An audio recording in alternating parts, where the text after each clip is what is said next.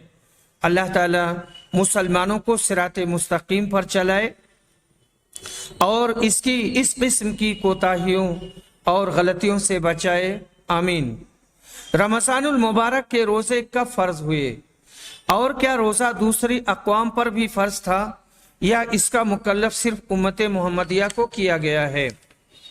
اس بابت کہتے ہیں رمضان مبارک کے روزوں کی امت محمدیہ پر فرضیت شعبان 2 ہجری میں ہوئی، اور روزے جیسے امت محمدیہ پر فرض ہیں اسی طرح پہلی امتوں پر بھی فرض تھے۔ اس کی جانب خود قرآن کریم میں اشارہ موجود ہے۔ اللہ تعالیٰ فرماتا ہے یا ایھا الذین آمنوا کتب علیکم الصیام کما کتب علی الذین من قبلکم لعلکم تتقون، اے ایمان والو تمہارے اوپر ایسے ہی روزہ فرض کیا گیا ہے جیسے تم سے پہلے کے لوگوں پر فرض کیا گیا تھا، تاکہ تم متقی اور پرہیزگار بن جاؤ۔ دوسری قوموں کی تاریخ اور مذہبی کتابوں کا جائزہ لیجئے تو آج بھی ان میں روزے کے ثبوت اور آثار و دلائل پائے جاتے ہیں۔ یہودیوں کے مذہب کا مطالعہ کرنے سے معلوم ہوتا ہے کہ حضرت موسیٰ نے کوہ طور پر 40 دن روزہ رکھا، اور آج بھی متدین یعنی دیندار یہودی 40 دن روزہ رکھتے ہیں۔ اسی طرح عیسائی مذہب اور ہندو مذہب میں بھی روزہ کا وجود ہے۔ یہ قومیں آج بھی برت اور اپاس وغیرہ کے نام سے روزے رکھتی ہیں۔ یونانیوں اور مصریوں وغیرہ کے یہاں بھی روزہ رکھنے کا ثبوت ہے۔ غرض کی روزہ صرف مسلمانوں پر ہی فرض نہیں ہے، دوسری قومیں بھی اس کی مکلف تھیں، اور ایسا روزہ کے بے شمار فوائد کی بنا پر کیا گیا ہے۔ آداب صوم۔ یہاں پر سائل نے سوال کیا ہے کہ براہ کرم ان امور کی جانب رہنمائی کریں جن کا روزہ کی حالت میں اہتمام کرنا مستحب ہے اور جن کی وجہ سے روزہ کے فیوز و برکات کے حصول اور قبولیت کی زیادہ امید ہوتی ہے۔ کہ اس بارے میں فرماتے ہیں روزہ کی حالت میں درج ذیل امور کا اہتمام کرنا مستحب ہے، اس سے روزہ کے فیوز و برکات کے حصول اور قبولیت کی زیادہ امید کی جاتی ہے۔ نمبر 1 سحری کھانا، نمبر 2 شور و شغب، لہو لعب، جھوٹ و غیبت اور فحش باتوں سے پرہیز کرنا، اور اپنے مسلمان بھائی کا گوشت، مرے ہوئے مسلمان بھائی کا گوشت نہ کھانا۔ نمبر 3 زیادہ سے زیادہ قرآن کی تلاوت، صدقہ و خیرات اور دوسری نیکیاں کرنا۔ نمبر 4 سنت کے مطابق افطار میں جلدی کرنا، کھجور یا پانی سے افطار کرنا، اور افطار کرتے وقت مسنون دعا پڑھنا۔ وآخر دعوانا ان الحمد للہ رب العالمین۔